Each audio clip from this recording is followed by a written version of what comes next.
Good afternoon. Wow, I've never had a microphone on the playground. This is pretty awesome. So, welcome to Heavenly Kids Center for Learning. I'm Misty Norman. I'm the owner and director of Heavenly Kids. We've been in operation for 14 years, and just such an honor to have you to host this event. I'm excited about this new opportunity that Mayor Ginther is going to share. And before I introduce him, I first want to say thank you, Mayor Ginther. You have been such a strong advocate for early education. You really know and understand how valuable and important it is to educate young learners, and we're just honored to have you as our mayor. I'm excited about Early Start Initiative. This is, I believe, our sixth, seventh year, and we're at full capacity again this year, so I'm so excited. And so at this time, I want to welcome Mayor Andrew Ginther to the podium.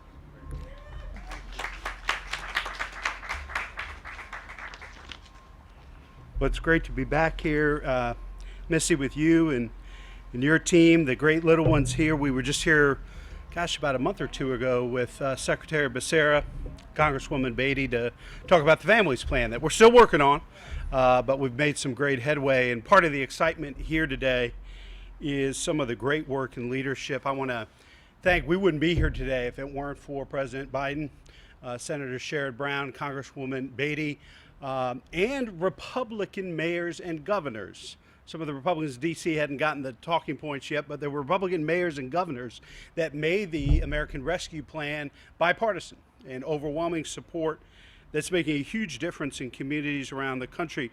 A couple of Republican mayors in particular who took a great deal of courage. David Hold out of Oklahoma City, Jeff Williams out of Arlington, Texas, worked very closely with our president of the U.S. Conference of Mayors, Dan Whaley, to push through the rescue plan and make it bipartisan.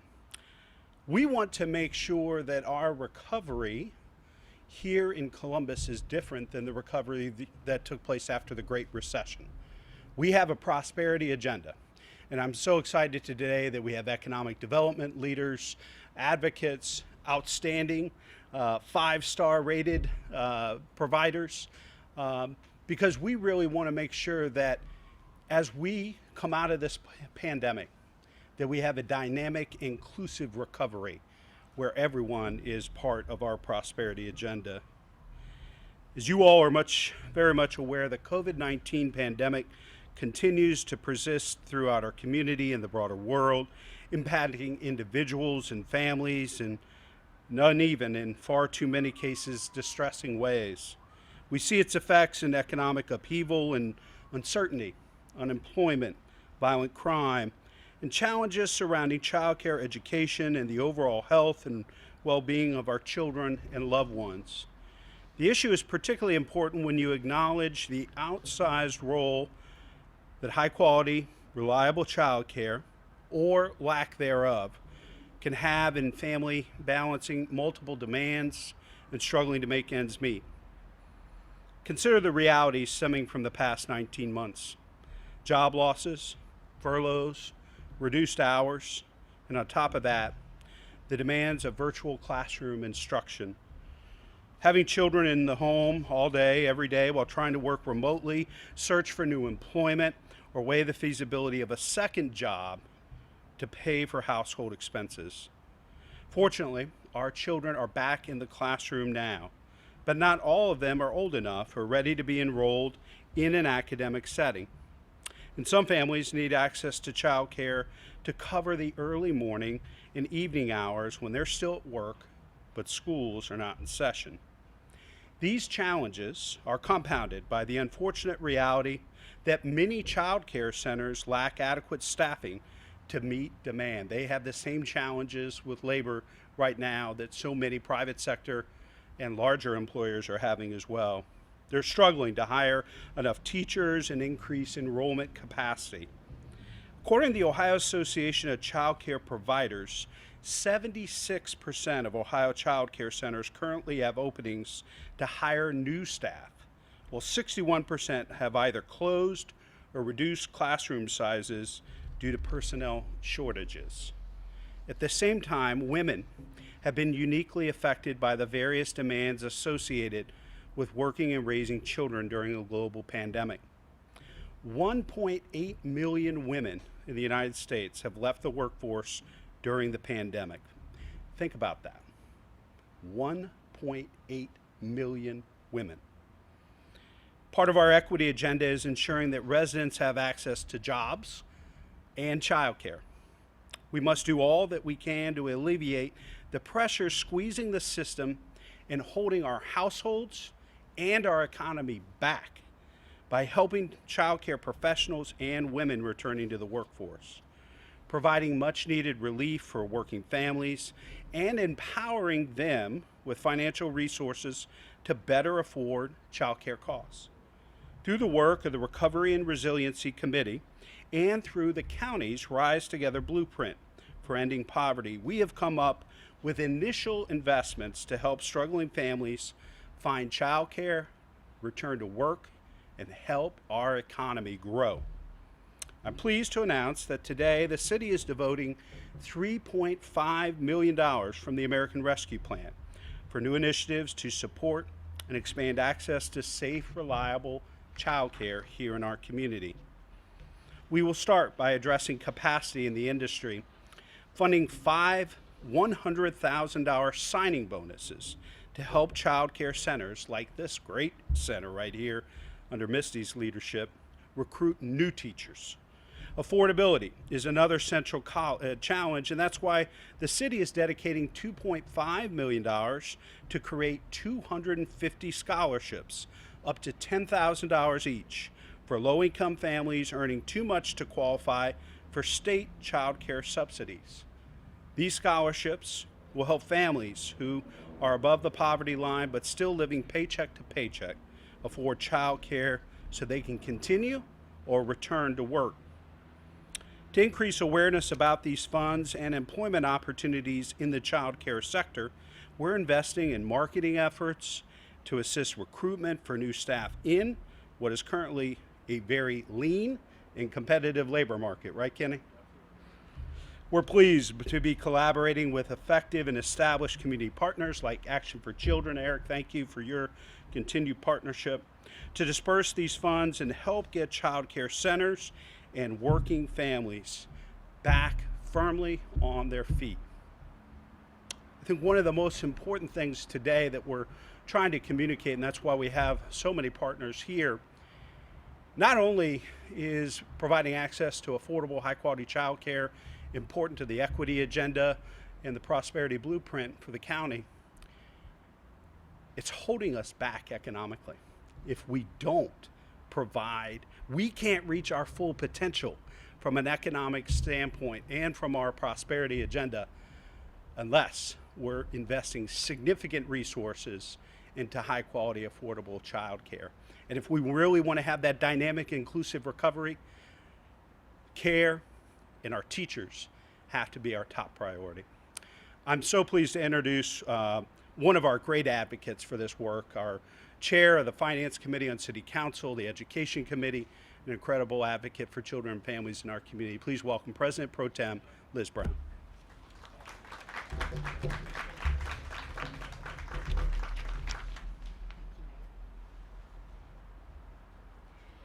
Thank you so much, Mayor. Ms. Norman, thank you for having us here today on your playground with the biggest tree in downtown, I think, that your kids are so lucky to get to play under. So I can tell the attention to detail and the care with which you put this place together. Thank you for your commitment to early start children as well. Access to high quality childcare is a matter of basic infrastructure. That's why we're all here today. We understand how critical access to affordable childcare is to everything else we want in our city and in our economy. Affordable, high-quality childcare supports our economy and invests in our future by preparing our kids for success. The global pandemic put this critical industry into crisis, precisely because it had been for too long already on the precipice, quite frankly. Far too many families didn't have access to care before the pandemic, and far too many continue to lack those options today. Last year, we commissioned a study with the Crane Center for Early Childhood Research. It was released last week, And I want to highlight a few things that researchers took note of with their 3 major takeaways.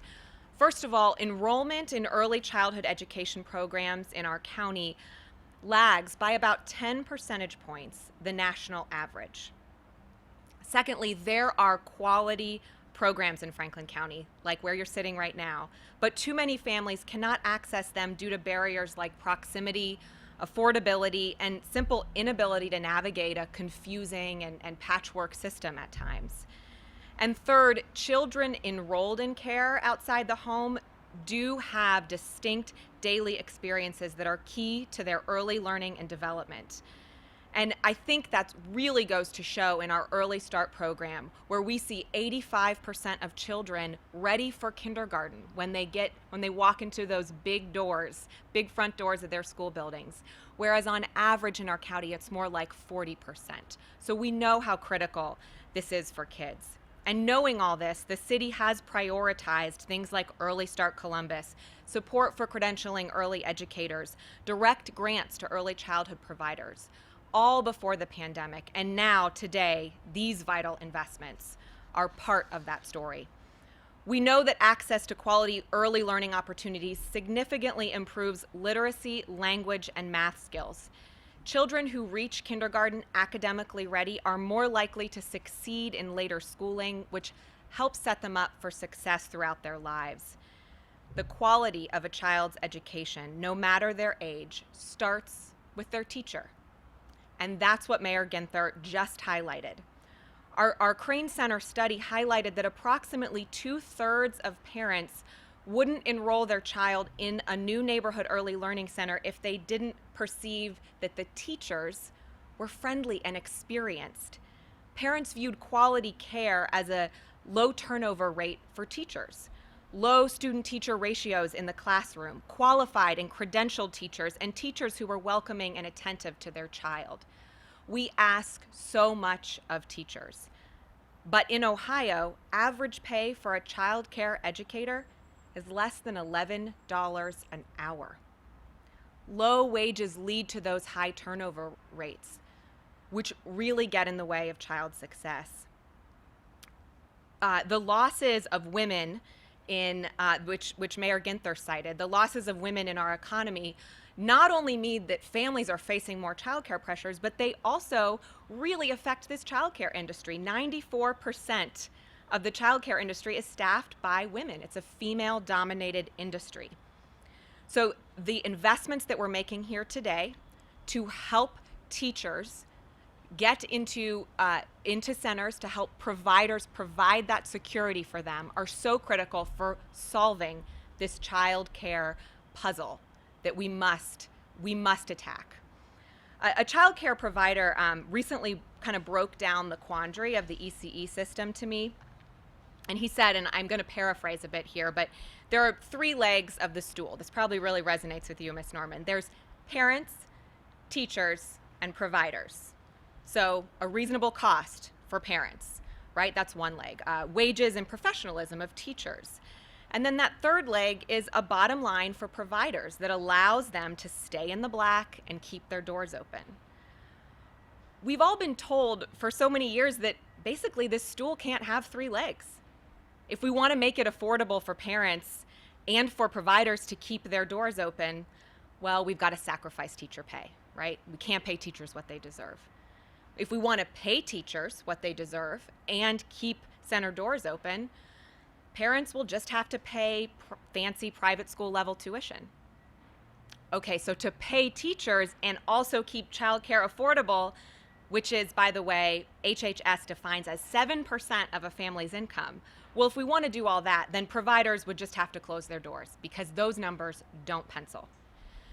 So essentially, for decades, Kenny, our economy and our children's future have been propped up by a wobbly stool because we cannot get each of those legs firmly in place.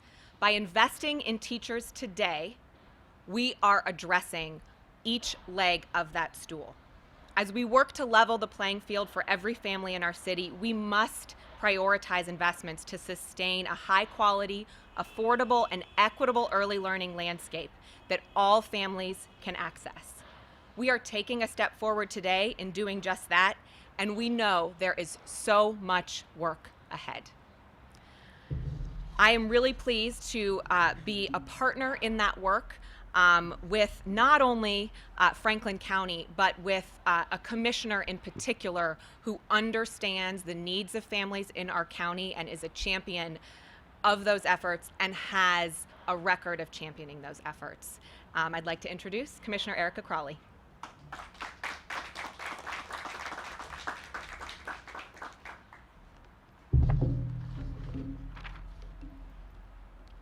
Thank you so much, President Pro Tem, Councilmember Brown. Appreciate it. Mayor, Ms. Norman, Kenny, and Eric, and all of you who joined with us today. I say good morning or good afternoon, and I bring greetings from the Franklin County Board of Commissioners. And we are always excited to be a partner when it comes to child care initiatives. As I said last week when there was another press conference, we are proud to live in a community that prioritizes the youngest members of our community and values people and families, and we make sure that families come first. As I have said before, I've been a long advocate of early childhood education, and one, because I am a mother of twin girls and understood at the age of 23, going from no kids to 2 kids, the importance of having childcare after staying at home for 7 months with my girls and then deciding to go back into the workforce. I had an opportunity to work for a company that while I was thankful for that opportunity and employment, there is a thing called benefits cliff, where I could not qualify for subsidized childcare, even though I worked in the daycare certification department with Cuyahoga Job and Family Services. I needed to find childcare and understood the burden that I was under trying to provide food and housing for my children, but also make sure that they were able to go into a high quality child care center. So I get it from a public service perspective, but also as a mother who had to find quality child care that was affordable. Child care is a 2-generational workforce issue. It significantly impacts parents' ability today to participate in the workforce and greatly impacts our children's future success. However, when we talk about this being a societal issue, whether it's access to high quality, affordable childcare or making sure that our providers who are in the workforce can move up an economic mobility ladder, we have to talk about the actual workers who are impacted every day in this industry. A report from Groundwork in October of 2020 found that 95% of childcare professionals were women, and 28% are women of color. Early childhood educators make less than half of our state's average hourly wage at an average of $10.67 an hour, as President Pro Tem pointed out. In Franklin County, a housing wage is somewhere between $17 and $19 just for a 2-bedroom apartment. So we know that our child care workers, the ones that are taking care of our most prized possessions, are eligible to, qualify for assistance themselves, and that's unfortunate. We understand that COVID-19 has hit the child care centers especially hard. Many child care centers closed, as Mayor Ginther pointed out. It decreased its size or are in a financial position that they have to make some serious decisions on whether they keep the doors open and provide services or close. And we know that our child care workers, a lot of them have left the industry. We need child care to allow other people to rejoin the workforce. Women have been hit significantly the hardest, and many are not able to rejoin the workforce because of child care necessities themselves, or being able to put a roof over their head, keep the water running and the lights on, and so they have to find other employment that pays more than a profession that they love and care about.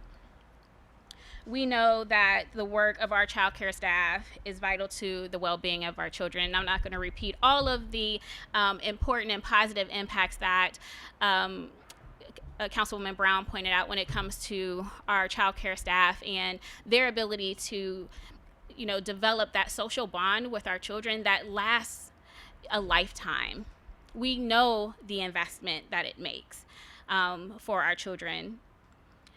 But we know that we also need aligned programs and services that meet each child's cognitive, societal, emotional, and physical needs. And I'll just reiterate some statistics that I mentioned last week that we all know, but it helps to say again. In Franklin County, only 40% of our children are ready for kindergarten. The rate is even lower, 26% for children of color and 28% for children living in poverty. That has a negative impact on our entire community. We need to improve access to services and high quality childcare and remove the barriers that families, regardless of their zip code, experience. Kids from lower societal economic status trail their peers from higher economic income families, and research has shown that the gap in learning that children come into kindergarten with largely is maintained throughout their schooling. And we know, again, that their most formidable years are 0 to 3 or 0 to 5. We know that academic attention does not solve all these issues, and we know that we have to pay attention to the whole child, including their health and stability. And in order to do that, again, we have to have investments in our centers and our teachers. Franklin County has been excited to partner with the City of Columbus and others on making sure that we have investments. It's important that we have public-private partnerships. Kenny understands that, and I was so happy to work with Action for Children at the state and now at the county level, because it will take all of us to address the needs in this industry in particular. Franklin County, the Board of Commissioners held a hearing several weeks ago to hear from the community about how we should spend our ARPA dollars. And it was no surprise to me, coming from the state legislature and now at the county, that most of our testimony and proposals from the community were around childcare, and not just for premium pay, as though I am an advocate for premium pay. And if I just take a step back real quick, during the operating budget process, some of you may remember that there was an amendment put in last minute to prohibit child care workers or other direct service professionals to even get premium pay. And me, as well as others in this space, felt like it was an attack directly on child care providers. Why would you even put an amendment in there that would make it so they could not get premium pay, and then put them under other essential workers and pit essential workers against essential workers? They all are essential workers, whether it's our fire, our EMS, our police, but definitely our child care professionals. So happy to be able to be a champion to get that removed, but it was your voice that made the difference, providing testimony and calling your legislators to say, we can't not have this. It is a workforce issue as well as an educational issue. So thank you. And so coming out of that hearing, where the Board of Commissioners received well over 100 requests for funding, we have taken that and worked with our administrators, and we soon will be putting out an exact dollar amount, but we are looking at premium pay joining the City of Columbus. We are also looking at how do we make sure that our childcare professionals have access to being able to increase their educational attainment, whether it's getting credentials or getting a 2-year degree or a 4-year degree. That is important for us to make sure that we help remove barriers for those who want to be in this industry. We know that we're competing with Amazon, and most of the childcare workers who leave to go to some other profession isn't because they wanted to. We know that teachers have a passion for children, and so they really want to be here, but they have other things that are competing interests. And so at Franklin County Board of Commissioners, we want to remove those barriers and be a partner. And so with that, again, we know that we cannot do this alone. So we look forward to working with the City of Columbus, Action for Children, Kenny McDonald, and those at the partnership to make sure that we continue these investments. And so with that, I introduce Mr. Kenny McDonald. Thank you.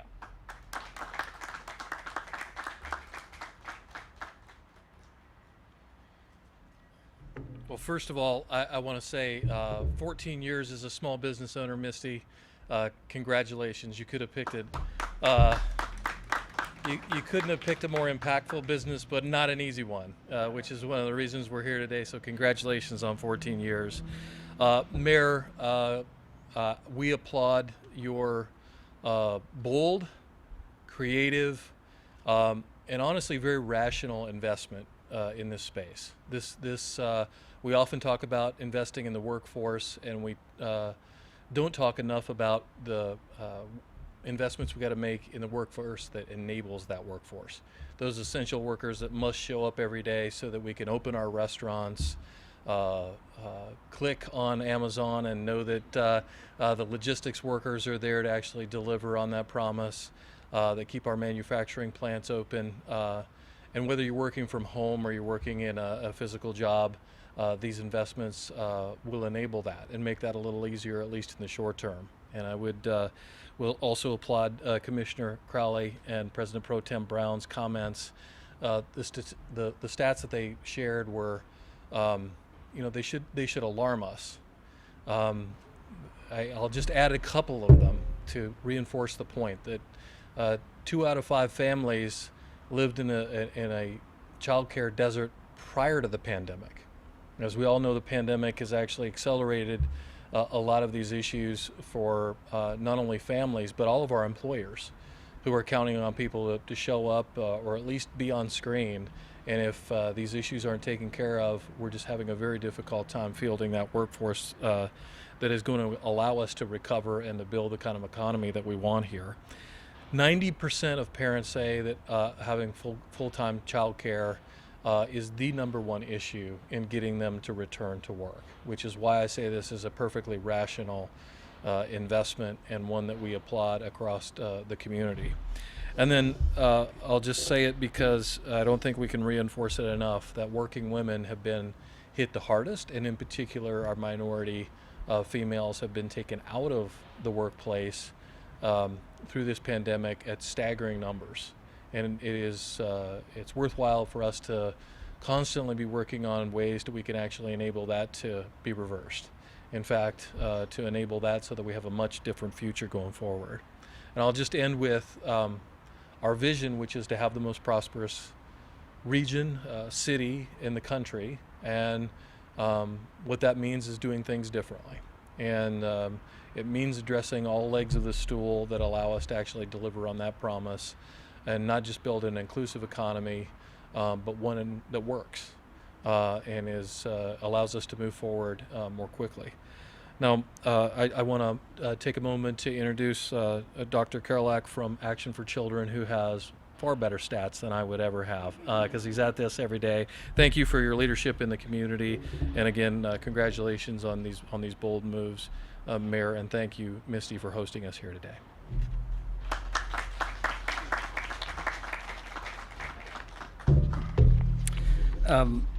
Thank you, Mr. Mayor, Council President Pro Tem Brown, Commissioner Crawley, for including Mr. McDonald, Ms. Hardy, and myself today in this important announcement.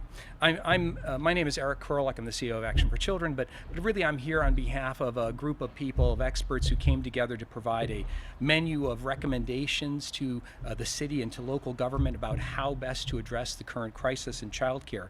Several of that group are with us.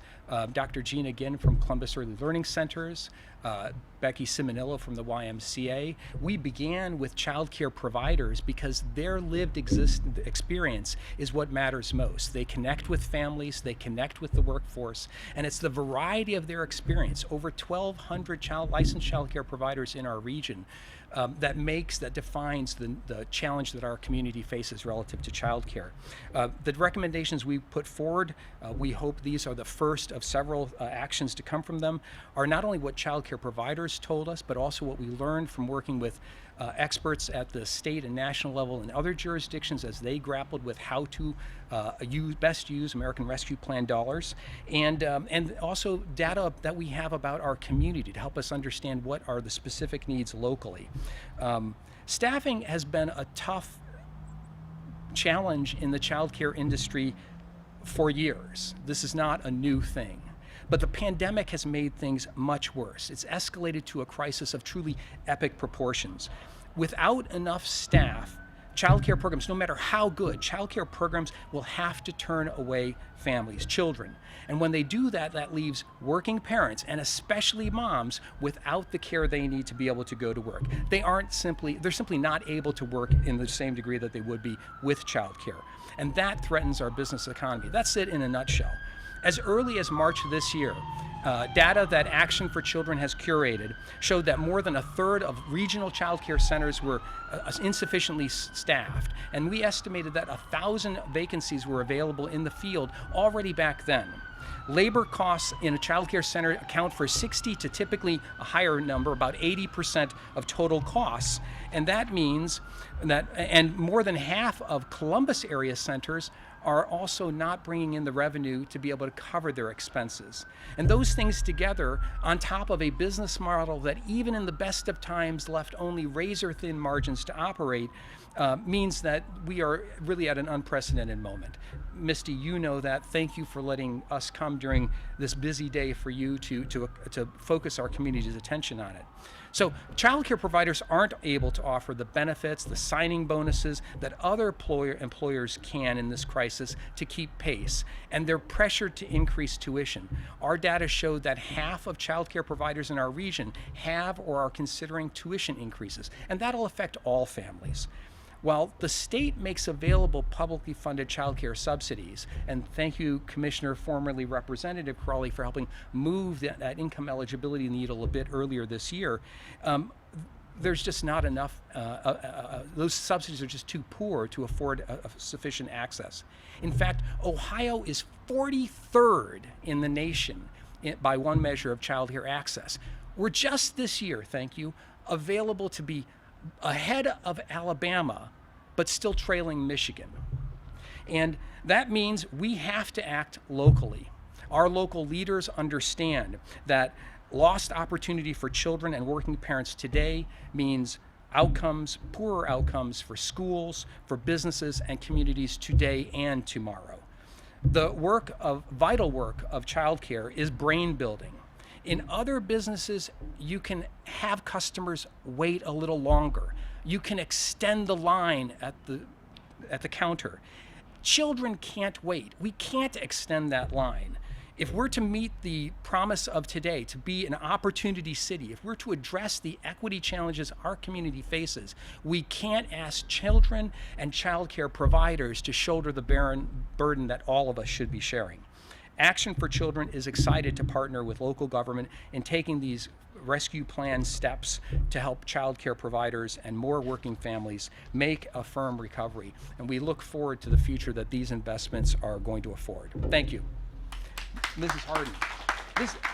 Ms. Hardy, if you would please come up. It's really your story we're all waiting to hear, because you live a real existence that's important. How's everybody doing this afternoon? I never thought I'd be sharing my story in front of all these people, but it's okay. So Columbus Early Learning Center kind of caught me in the midst of a traumatic experience for me. I was facing homelessness, medically cleared off of work due to a disability. For 9 months, medically cleared off of work, 7 months of homelessness, and I was going to Moms to Be. Moms to Be just so happened to slick me in. I was completely against child care because I'm like, I don't know, all the stories that you hear about child care, my precious baby, I'd rather keep her home with me. They sent me there to go, I remember the day, they sent me there to go get the Salvation Army sign up, and they kind of slipped me into it, and they kept trying to tell me to go there, like, Miss Gina's awesome. So I went in there and just so happened to fall in love with the center, got a tour of the center. They stuck beside me, had child care for, my daughter's been going there since she was 6 months now. She's now 4. Actually, as soon as I got off the medical clearance, I was able to go back to them and tell them about my will to work. Ms. Gina was able to employ me. I stayed employed for a while, was then able to move on, and I had the opportunity of working alongside Celebrate One for 2.5 years, and now I am with the YMCA, with the Y Earth Service Corps as a project manager. So the high quality child care experience just allows me to be able to get up and move forward despite being a low income family who's now middle class income and low income housing. So I'm not quite eligible for assistance, but I'm still able to get up and go to work and push through and be able to show my neighbors like, hey, we may live out here, but there's still opportunity for us. This is what we can do. I know that the trauma that we experience and living in crisis mode, it kind of puts a damper on us because there's a lot of hoops and hurdles that we have to jump through just to be able to get to those child care centers. Access, Ms. Gina was able to put a pilot together, and we were able to get WIC to come on site. We were able to get the pantry to come on site because at one point in time I did not have transportation. So transportation was just like a big cringe. And me, I will state it out loud, I have narcolepsy. So I was able to fight through that and regulate my sleep to be able to hold a full-time employment opportunity. And I'm just very grateful. Early Head Start. Now we're at the early start point of with the 4-year-old grade. Still learning all the names, but I'm honored to have that opportunity to be able to stand here today and share that experience and hopefully be able to encourage someone else who has experienced a similar or if not different story than I have.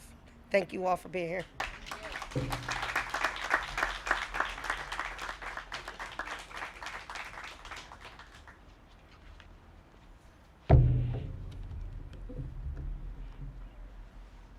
Well, I think you just heard it best from Tashana, what this work is all about. Taking care of children and families and being champions for upward mobility. Tashana, thanks for sharing your story. Thanks for your resilience. Thanks for your courage, your leadership, and being a great example for our neighbors who are facing great challenges. Appreciate you. The stories just like Tashana's that drive home the need for swift and thoughtful action on the issue. If Columbus is truly America's opportunity city, then we must bring to bear the resources at our disposal to address the challenges preventing individuals and families from reaching their full potential. We understand the initiatives we're launching won't alleviate all the burdens for every family or fully restore the child care industry, but every little bit helps. And having the city, the county, the private sector working together, we can make an even greater difference. This is something we're told time and time again from folks on the ground. Every last bit of support moves the needle and makes a difference in the lives of those struggling to get by. And by deploying these resources and working together, we're committed to doing just that, equitably, so that this city, this county, this region can reach our full potential. Be happy to take your questions on the subject here today. I'll stick around. I won't make everybody else stand in the rain. If you want to ask me about anything else under the sun, I'll stick around. You know I love to answer those questions. Any questions about the announcement here today? Do I have leaves in my hair, Mel? Is that what you're telling me? You would think it'd only take me 10 times to figure out what you were trying to do.